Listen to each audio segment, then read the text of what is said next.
There is a major push for more diversity in the film industry, and we've certainly been hearing that in Hollywood, but now some Canadians in the business are also pushing for the same. Let's bring in Yelna Adzik. She's looking at the story for us today. Nice to see you, Yelna. And really, we're talking about one actor, at least right now, making a personal pledge to make this happen. Tell us about that.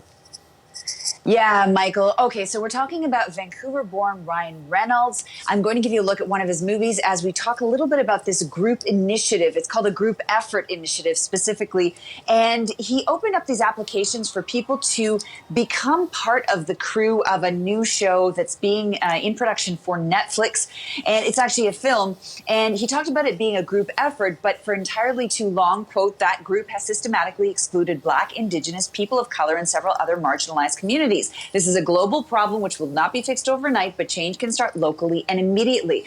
Michael, I'm going to give you a little bit more of a listen from Ryan Reynolds himself as he explains what he's willing to give up.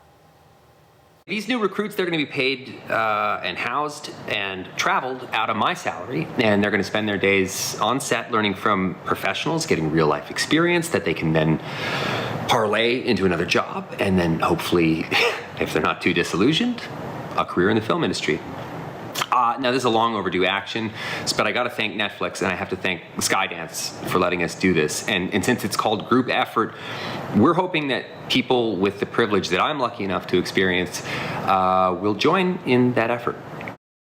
So a plea there from a Canadian who's made it big in Hollywood, but there are some new rules also coming into effect thanks to the Canadian Screen Awards. Tell us about that.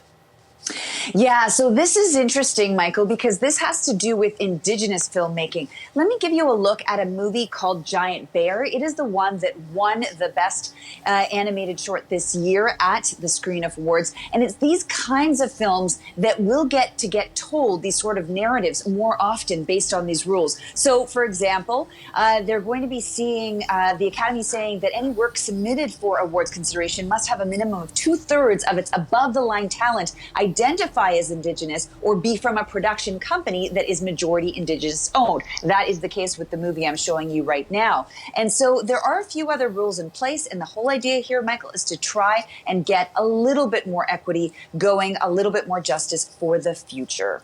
Yelna, thank you for that. Yelna Adzik in Toronto. You got it.